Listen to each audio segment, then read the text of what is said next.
입어야 될 영적인 옷 가운데 하나다 이렇게 얘기하고 있어요. 여기 자비라고 된 표현도 kindness예요. 친절입니다. 하루를 살아가면서 우리는 친절한 사람으로 살아가기를 결단하고 아침마다 옷을 입듯 친절의 옷을 입어야 된다고 하는 것입니다. 여러분, 오늘 하루 금년 한 해 남은 인생을 살아가는 동안에 친절의 옷을 입으실 수 있기를 주의 이름으로 축원합니다. 친절은 사랑이 행동으로 표현된 것을 친절이라고 해요. 친절은 어떤 감정의 상태, 마음의 상태가 아니라 행동으로 나타나는 것입니다. 그래서 친절은 보이는 거예요. 친절은 실천적인 거예요. 여러분, 제가 첫날 사랑의 열매에 대해서 얘기하면서 사랑은 9가지 열매라고 되어 있지만 9가지 열매 중에 하나가 아니라 뭐라고 그랬어요? 9가지 열매를 다 묶어놓은 것과 마찬가지라고 그랬죠. 사랑이 있을 때 우리가 친절하게 되는 것입니다. 사랑이 표현된 게 친절이에요. 우리가 사랑이 있을 때 참고 인내할 수 있는 것입니다. 사랑이 있을 때 우리가 모든 사람과 화목하고 평화를 이룰 수 있는 거예요. 여러분, 친절하실 수 있기를 주의 이름으로 축원합니다. 사실은요, 누군가에게 친절하다고 하는 것이 때로는 위험스럽기도 합니다. 여러분이 누군가에게 친절을 베풀면 그 사람이 그걸 오해할 수도 있어요. 도대체 이 사람이 왜 이렇게 친절하지? 무슨 꿍꿍이가 있는 거야? 이런 생각을 하는 경우들이 많이 있어요. 내가 친절하다고 해서 그게 늘 잘 받아들여지는 건 아닌 거 아시죠? 때로는 또 우리가 누군가에게 친절을 베풀 때 상대방이 그 친절을 이용하는 경우도 있습니다. 나는 참 친절했는데 상대가 그것을 악용하는 경우들이 있어요. 자, 친절하다고 하는 것이 사실은 쉽지 않습니다. 그럼에도 불구하고 우리가 남에게 친절해야 되는, 자비로워야 하는 2가지 이유가 있습니다. 첫째는 하나님께서 우리에게 친절하시기 때문입니다. 오늘 우리가 찬송가 부른 대로 하나님은 친절하신 분이에요. 주의 친절한 팔에 안기세. 여러분, 하나님이 우리에게 친절하기 때문에 우리도 서로에게 친절해야 되는 것입니다. 로버트 번스라고 하는 시인이 친절한 마음이야말로 가장 하나님을 닮은 모습이다 이렇게 얘기했어요. 여러분, 하나님 닮기 위해 친절하실 수 있기를 주의 이름으로 축원합니다. 2번째는 우리가 다른 사람이 나에게 친절하기를 기대하기 때문에 우리도 친절해야 되는 거예요. 오늘 본문이 이야기합니다. 누구든지 무엇이든지 남에게 대접을 받고자 하는 대로 너희도 남을 대접하라. 여러분, 우리는 남에게 친절을 받기 원해요. 다른 사람들이 나에게 친절하게 대해주기를 원합니다. 그렇게 느끼는 만큼 우리가 남에게 친절해야 되는 거예요. 잠언 21장 21절에 보면 의와 인자를 따라 구하는 자는 생명과 의와 영광을 얻느니라 그랬어요. 또 잠언 11장 17절에서 인자한 자는 자기의 영혼을 이롭게 하고 잔인한 자는 자기의 몸을 해롭게 하느니라 이렇게 말씀했어요. 여기 보면 인자라고 한, 의와 인자를 따라 구하는 자는, 인자한 자는 이렇게 되어 있는데 여기 인자라고 하는 표현이 kind예요. 친절한 사람. 우리가 남에게 인자하면, 우리가 남에게 친절하면 어떻게 됐어요? 생명과 의와 영광을 얻고, 우리가 남에게 친절하면 자기 영혼이 이롭다 그랬어요. 여러분, 우리가 남에게 친절한 만큼 우리의 영혼에 유익이 있는 것을 믿으시기를 바랍니다. 그래서 우리가 남에게 친절해야 돼요. 2가지 뭐라고 그랬어요? 하나님이 친절하신 분이기 때문에, 우리가 남에게 친절을 기대하기 때문에 우리가 친절해야 되는 것입니다. 자, 그러면 친절한 사람이 된다는 게 어떤 의미일까? 친절한 사람의 5가지 특징을 우리가 함께 생각해 보도록 하겠습니다. 영어로 S로 시작되는 5가지 단어를 기억하면 되겠어요. 첫째는 sensitive. 친절한 사람은요, 민감한 사람이에요. 다른 사람의 아픔, 다른 사람의 필요, 다른 사람의 마음의 상태에 민감한 것이 친절한 사람입니다. 그래서 주변 사람들이 지금 무엇을 느끼고 있는지, 어떤 마음의 상태인지를 빨리빨리 깨달아 알 수 있는 사람이 친절한 사람이에요. 빌립보서 2장 4절에 보시면 각각 자기의 일을 돌본 뿐더러 또한 각각 다른 사람들의 일을 돌보아 나의 기쁨을 충만케 하라 그렇게 말씀하셨어요. 다른 사람의 필요를 돌볼 줄 아는 사람, 그런 센시티브, 그런 예민함을 가지고 있는 사람이 친절한 거예요. 여러분, 친절은 언제나 다른 사람의 필요를 깨닫습니다. 다른 사람의 상처를 의식합니다. 타인에 대해 언제나 예민하게 배려하는 사람이 친절한 거예요. 결혼을 해서 가정을 이루고 살아가는 많은 사람들이 배우자의 필요와 배우자의 상처에 민감하지 않아요. 지금 옆에서는 마음이 아프고 괴로운데 그걸 바라보지 못하는 거예요. 여러분, 결혼 생활에서 발생하는 가장 큰 문제가 바로 insensitivity, 무감각이에요. 언제부턴가 예민해지지 않아요. 여러분, 참 희한한 건 우리는요, 가장 가까운 사람에게 가장 무감각해요. 친구의 아픔은 잘 이해하면서 아내의 아픔은 이해하지 못합니다. 옆집 사람의 아픔은 이해하면서 남편의 아픔은 이해하지 못해요. 그저 아내가 옆에서 코를 골고 잠들었다고 해서 코 고는 소리만 들지 마음이 무너지는 소리를 듣지 못하는 거예요. 남편이 양말을 아무데나 팽개쳐 놓는다고 그렇게 불평만 할 뿐이지 그 남편의 자존심이 사회에 나가서 팽개쳐지는 것을 우리가 이해하지 못하는 거예요. 여러분이 이번 주간에 만났던 사람들, 대부분의 사람들은요, 다 여러분들의 친절이 필요한 사람이에요. 다 마음의 상처를 받고 힘들게 살아가기 때문입니다. 지금 여러분 옆에 앉아있는, 뒤에 앉아있는, 앞에 앉아있는 분들도 다 마찬가지예요. 다 친절이 필요한 거예요. 사실은 친절이 필요해서 여기 나와 있는 거예요. 여러분 어떻습니까? 여러분들은 누구의 필요와 상처에 민감하게 대처하셨습니까? 늘 남을 배려하고 타인의 상처와 타인의 필요에 민감하고 계십니까? 그게 첫 번째 지표예요. 두 번째는 친절한 사람의 특징은요, 남을 세워주는 태도입니다. supportiveness. 다른 사람을 서포트하는 거예요. 세워주는 거예요. 남을 깔아뭉개는 사람이 아니라 잘 세워주는 사람이 친절한 사람입니다. 잠언 15장 4절에 보면 따뜻한 말은 생명나무와 같지만 가시돋친 말은 마음을 상하게 한다 그랬어요. 성경은 삶과 죽음이 바로 우리의 혀에 달려있다, 우리 입에 달려있다 그렇게 말합니다. 우리는 말로 사람을 죽이기도 하고 말로 사람을 살릴 수도 있습니다. 그러므로 여러분은 여러분의 혀로, 입으로, 말로써 사람을 서로 세워줄 수 있기를 축원합니다. 여러분이 만나는 모든 사람들을 격려해 주시기 바랍니다. 칭찬해 주시기 바랍니다. 지지해 주시기 바랍니다. 협력해 주시기 바랍니다. 그게 친절이에요. 잠언 10장 32절은 의인의 입술은 크게 기뻐할 것을 알거늘 악인의 입은 패역을 말하느니라 이렇게 말씀합니다. 여러분은 남의 약점을 지적하고 남의 마음을 아프게 하는 말을 하는 사람입니까? 혹시 그렇게 말해놓고도 농담이었어 이렇게 넘어가십니까? 사실은요, 가만히 보면 우리는 농담을 가장해서 마음에 있는 말을 해요. 농담인 척 상대를 상처를 줍니다. 하지만 친절한 사람은 어떤 경우에도 남에게 상처를 주고 남을 부끄럽게 하는 말을 하지 않습니다. 여러분, 말을 통해 남을 깎아내리는 사람이 아니라 세워주고 격려하고 지지해주는, 북돋아주는 그런 사람들 될 수 있기를 주의 이름으로 축원합니다. 친절한 말은 관계를 회복시켜줍니다. 크리스천은 어떤 경우에도 남을 세워주는 그런 사람이 되어야 할 줄로 믿습니다. 세 번째로 친절한 사람의 특징은 심파티가 있어요. 동정하는 마음, 안타까운 마음이 있다는 것입니다. 여러분, 동병상련이라고 그러죠. 측은히 여기는 마음이 있는 거예요. 고통당하는 사람에게 우리가 해줄 수 있는 일이 뭐가 있을까요? 여러분, 다른 사람의 고통에 대해서 내가 해줄 수 있는 일이 사실은 그렇게 많지는 않아요. 그러나 우리가 함께 있어줄 수는 있잖아요. 내가 무엇을 해주지는 못하지만 함께 있어줄 수는 있잖아요. 같이 마음 아파할 수는 있잖아요. 같이 기뻐할 수는 있잖아요. 여러분, 함께 있어주는 것, 그게 친절인 것을 믿으시기 바랍니다. 그건 우리가 할 수 있잖아요. 그래서 친절은요, 우산을 씌워주는 일일 뿐만 아니라 때로는 같이 비를 맞는 거예요. 내가 씌워줄 우산이 없어도 같이 비를 맞아줄 수는 있잖아요. 같이 걷는 것, 그게 친절인 것입니다. 그래서 로마서 12장 15절에 즐거워하는 자들로 함께 즐거워하고 우는 자들로 함께 울라 그랬어요. 지금 울고 있는 사람들, 내가 뭘 해줄 수는 없지만 같이 울어줄 수 있는 마음이 친절한 마음이에요. 디모데후서 2장 24절에 바울은 친절이야말로 영적인 지도자가 갖춰야 될 덕목이다 그렇게 말씀했습니다. 여러분이 부모님이라면 자녀들에게 친절해야 됩니다. 여러분이 가장이라면 가족들에게, 배우자에게 친절하셔야 돼요. 그렇지 않으면 영적인 지도자가 될 수 없어요. 이제 곧 우리 교회에 5명의 장로와 안수집사를 임직시킵니다만 여러분, 가족들에게 친절하시기 바랍니다. 김경환 집사님, 하정영 집사님에게 친절하셔야 돼요. 영적인 지도자는 가족들에게 친절하셔야 돼요. 저는 금년 한 해 우리 아내에게, 우리 아이들에게 더 친절한 사람이 되겠습니다. 여기서 얘기했으니까 우리 집사람 마음에 나네. 여러분, 우리가요, 부모님들을 보면 되게 자녀들에게 불친절해요. 그죠? 남의 집 자식들한테는 참 친절한데 자녀들에게 왜 이렇게 불친절한지 모르겠어요.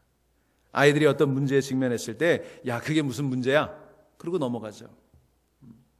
여러분, 부모들에게는 그게 아무것도 아닌 문제일지 모르지만 자녀들에게는 그게 지금 세상이 무너지는 문제예요. 첫 여드름을 발견한 아이들은 마치 세상이 무너지는 것 같이 국가적인 위기가 온 것처럼 야단법석을 떱니다. 근데 부모는 쓸데없는데 정신 팔고 다닌다고 공부나 하라고 핀잔을 주죠. 근데 한번 생각해 보세요. 여러분들이 첫 여드름을 발견했을 때는요, 어떠셨습니까? 지구의 종말이 온 것처럼 난리법석을 떨지 않았습니까? 여러분, 우리는 다른 사람들이 가슴 아파할 때 또는 다른 사람들이 흥분해서 신나할 때 어떻게 대응하십니까? 여러분, 다른 사람들이 기뻐할 때요, 같이 기뻐하시고 같이 신을 내십니까? 아니면 찬물을 확 끼얹으십니까? 가만히 보면 남들 기뻐할 때 초치는 일이 취미인 사람이 있어요. 찬물 끼얹는 선수가 있어요. 여러분, 교회에도 보면요, 이 찬물 끼얹는 사람들이 있어요. 친절하지 않은 사람입니다. 친절한 사람은 남이 기뻐할 때 내 일처럼 기뻐하는 거예요. 성경은 분명히 슬퍼하는 사람과 함께 슬퍼하고 기뻐하는 사람과 함께 기뻐하라고 말합니다. 가만히 보면요, 슬퍼하는 일을 같이 슬퍼하는 게 더 쉬워요. 기뻐하는 일을 같이 기뻐하기가 어렵습니다. 남 잘 될 때 참 같이 기뻐하기가 어려워요. 여러분, 남을 동정하고 남과 함께 울고 웃을 수 있는 우리 모두가 되기를, 친절한 우리가 될 수 있기를 주의 이름으로 축원합니다. 이 마음을 가졌던 가장 대표적인 분이 누구예요? 예수님이세요. 디도서 3장 4절에 보면 예수님은 하나님의 자비와 사랑을 나타내신 분이다 그러셨어요. 복음서에 보면 예수님께서 기적을 행하실 때마다 측은히 여기는 마음을 가지고 기적을 행하셨다 그랬어요. 병든 자를 그냥 고쳐준 게 아니라 마음 아파하셨어요. 측은히 여기는 마음.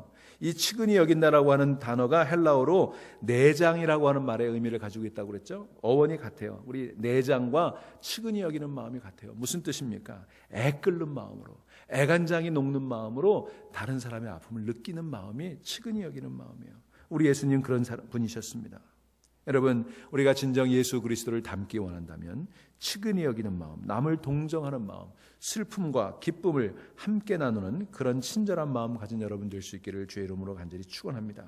우리가 아무리 교회를 많이 다녔어도, 우리가 아무리 성경 구절을 꿰고 있다고 하더라도, 우리가 아무리 목소리 높여 기도한다고 할지라도, 아무리 우리가 유창하게 기도를 한다고 할지라도 이 마음 없으면 우리는 그리스도를 닮을 수가 없는 것입니다. 그러므로 늘 남과 함께 심파시, 동정하는 마음, 함께 느끼는 마음 가지는 저와 여러분 되기를 간절히 축원합니다. 네 번째로, 친절한 사람은 straightforward, 직접적인 사람, 솔직한 사람이에요. 우리는 종종 친절이라고 하는 말을 솔직하지 않게 적당히 교묘하게 넘어가는 것처럼 생각하기 쉽습니다. 그러나 정말 친절한 사람은 때로 필요할 때 솔직할 수 있어야 돼요. 남들이 잘못한 것을 솔직하게, 그러나 애정을 가지고 지적해 줄 수 있어야 된다고 하는 것입니다. 잠언 27장 6절에 친구의 책망은 아파도 진심에서 나오지만 원수의 입맞춤은 거짓에서 나온다, 이렇게 말씀했어요. 정말 친한 친구는요, 나에게 마음 아픈 얘기도 해줄 수 있는 거예요. 진심에서 나오는 마음. 여러분, 옛말에 양약은 고구이나 이어병이요 충언은 여기이나 이어행이라 그랬어요. 여러분, 좋은 약은 입에 쓰지만 병에 좋고, 그리고 충성스러운 말은 귀에 거슬리기도 하지만 우리의 행실을 바르게 잡아주는 것입니다. 여러분, 사실 우리는 사탕발림 같은 얘기를 듣기 좋아하죠. 하지만 사랑은 꼭 사탕발림은 아니에요. 제임스 dobson이라고 하는 사람이 결혼과 가족관계에 대해서 책을 썼는데 그 제목이 Love Must Be Tough예요. 사랑은 아주 거칠기도 하다는 거예요. 사랑은 힘겹기도 하다는 거예요. 이 속에서 dobson은 진정한 사랑은 때로 아픈 얘기를 할 수 있어야 된다, 이렇게 얘기합니다. 문제는 이걸 착각해가지고 늘 아픈 얘기만 하고 남의 상처만 쑤시는 사람이 있어서 문제긴 하지만, 여러분, 정말 우리는 애정을 가지고 마음 아픈 얘기를 해줄 수 있어야 돼요. 부부간에도 당신이 최고다 이게 아니라 가슴 아픈 얘기 해줄 수 있어야 돼요. 자, 여러분, 우리가 정말 애정을 가지고 가슴 아픈 충고를 해주는지 아니면 상대방의 상처를 흡입하기 위해서 그러는지, 여러분, 두 가지 질문을 늘 던져보시기 바랍니다. 첫째는 나는 진정으로 내 관심과 내 이해 때문이 아니라 상대방의 관심과 상대방의 이해 때문에 이 얘기를 하고 있는가. 두 번째는 나는 문제만 제기하고 끝나는가, 아니면 그 문제를 해결할 수 있도록 도와주려고 하는 마음이 있는가.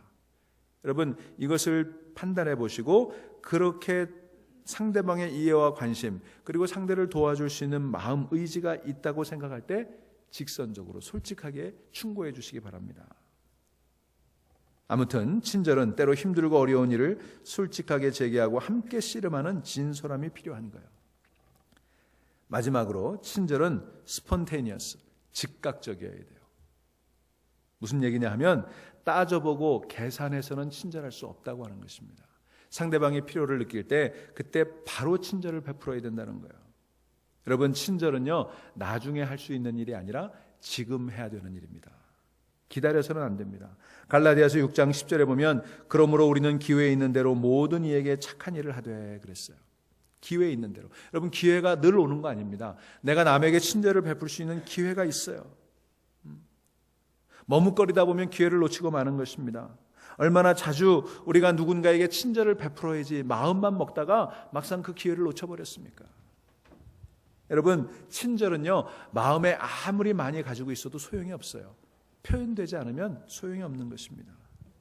여러분, 친절을 베풀기 위해 지체하지 말고 즉시 할 수 있기를 바랍니다. 여건이 부족하면 부족한 대로 하는 거예요. 남을 도울 수 있는 여건이 안 될 수 있죠. 그럼 내가 되는 만큼 하면 되는 거예요. 여러분, 선한 사마리아인 이야기를 아시죠? 강도 만난 사람이 죽어가고 있는데 제사장도 레위인도 그냥 지나쳤습니다. 기회가 왔지만 그 기회를 잃어버렸어요. 그러나 사마리아인은 그 기회를 즉시 사용했습니다. 도움을 베풀었습니다. 강도 만난 사람을 응급처치해주고, 그리고 할리데이인으로 데려가서 재워주고, 그리고 나오면서 그 프론트 데스크에 자기 카드를 맡겨놓고 비용이 더 들면 여기서 결제하십시오, 얘기해 준 거예요. 여러분, 친절은 때로 비용이 들기도 하고 우리의 수고를 요구하기도 하는 것입니다. 하지만 사마리아인은 2번 생각하지 않았어요. 내가 돌려받을 수 있을까? 이 비용이 얼마나 들까? 걱정하지 않았습니다. 계산하지 않았습니다. 반면에 제사장과 레위인은 어땠습니까? 그들은 상황을 보고 이것저것 따져봤어요. 내가 지금 스케줄이 바쁜데 이 사람을 도와줬으면 어떤 일들이 생길까? 여러 가지 변명거리들을 생각했어요. 여러분, 예수님께서 이 이야기를 들려주신 목적이 무엇일까요? 그것은 지금 우리 주변에 강도 만난 사람들이 많이 있다는 것입니다. 내 주변에 있어요. 내가 늘 다니는 그 길 옆에 쓰러져 있는 사람들이 있다는 것입니다. 죽어가는 사람들이 있다는 것입니다. 육체적인 상처, 마음의 상처, 영적인 상처, 정신적인 상처를 입고 고통스러워하는 사람들이 있다는 거예요. 여러분, 안 보이세요? 주변에? 네? 여러분, 이 시간 곰곰이 한번 생각해 보시기 바랍니다. 우리가 다른 사람을 돕지 않으면서 내세우는 핑계들이 어떤 것들이 있는지. 이 사마리아인의 비유와 관련해서 마틴 루터 킹 목사님이 유명한 설교를 하신 적이 있어요. 이 설교에 의하면 레위인이나 이 제사장은 강도 만난 사람을 발견하고 이렇게 생각했다는 거예요. 내가 이 사람을 도와주다가 내게 무슨 일이 생길까를 생각했다는 거예요. 하지만 사마리아인은 내가 이 사람을 도와주지 않으면 이 사람에게 무슨 일이 생길까를 생각했다는 거예요. 생각의 초점이 레위인과 제사장은 나에게 있었고 사마리아인은 그에게 있었다는 것입니다. 여러분, 나에게 주목하느냐 그에게 주목하느냐, 이게 친절의 기준이 되는 거예요. 여러분, 금년에 나에게 초점을 두지 마시고 남에게 상처 입고 쓰러져 있고 강도 만난 사람들에게 초점을 돌리시는 여러분 되시기를 축원합니다. 여러분, 제가 다시 묻습니다. 여러분은 친절한 분이십니까? 여러분은 친절을 베푸는 일에 주저함이 없으십니까? 우리를 주저하게 만드는 가장 큰 이유가 무엇입니까? 그건 우리들이 너무 분주하다는 거예요. 너무 바쁘다는 거예요. 다른 사람의 상처에 대해서, 아픔에 대해서, 아내와 자녀들과 이웃의 상처에 대해서 센시티브할 수 있는, 예민할 수 있는 그런 경황이 없어요. 여러분, 금년 한 해 가던 길을 멈추고 내 주변에 아파하는 사람들을 돌아볼 수 있는 그런 친절한 우리 모두가 될 수 있기를 주의 이름으로 축원합니다. 여러분, 오늘 아침 기도하실 때 내 주변에 내 도움이 필요한 사람이 누가 있을까 떠올려 보시기 바랍니다. 내게는 힘이 없어요. 내가 기껏 해줄 수 있는 건 같이 기도해주고 같이 있어주는 것밖에는 불가능할지 모릅니다. 그래도 여러분 한번 떠올려 주시기 바랍니다. 여러분은 남편에게, 아내에게, 자녀들에게 센시티브 하십니까? 우리는 종종 그들에게 너무 무례하게 행동하고 있지는 않습니까? 직장에서는 어떠십니까? 여러분들은 직원과 동료들에게 친절하십니까? 여러분들의 임플로이어에게 친절하십니까? 교회에서는 어떻습니까? 여러분, 새로운 교인이 왔을 때 여러분 어떻게 대하셨어요? 다가가서 친절하게 환영의 말을 해주신 적이 있습니까? 자신을 소개한 적은 있으십니까? 무슨 도움이 필요하냐고 그렇게 얘기해 보신 적이 있으십니까? 새로 이사 온 사람들이나 유학원 학생들에게 친절하셨습니까? 혹시 저것들은 잠깐 왔다가 갈 거니까 친절하지 말아야지 이렇게 생각하진 않으셨습니까? 아무튼 우리 주변에는 도움이 필요한 사람이 너무 많습니다. 자, 오늘도 숙제가 있어요. 여러분, 제가 매일 아침마다 숙제를 해드리는데 하고 계세요? 여러분, 내 도움이 필요한 사람, 내가 손잡아 줄 수 있고 내가 함께 있어 줄 사람 7사람의 이름을 떠올리시기를 바랍니다. 여러분, 적어보세요. 그 이름을. 멀리서 찾을 수가 없습니다. 내 아내일 수도 있어요. 내 아이일 수도 있어요. 우리 옆집 사람이고 내 목자 식구들 수도 있어요. 7명의 이름을 떠올려 보시기 바랍니다. 적어 보시기 바랍니다. 그리고 그 이름 옆에 내가 그에게 무슨 친절을 베풀 것인가 써보시기 바랍니다. 그리고 하나님께 기도하세요. 하나님, 내가 금년에 이 7명에게 한 가지 친절을 베풀기를 원합니다. 그 친절을 베풀 수 있는 기회를 주시고 친절을 베풀 수 있는 마음을 주시고 그런 능력을 주십시오. 여러분, 아마 금년 한 해 놀라운 일을 경험하시게 될 거예요.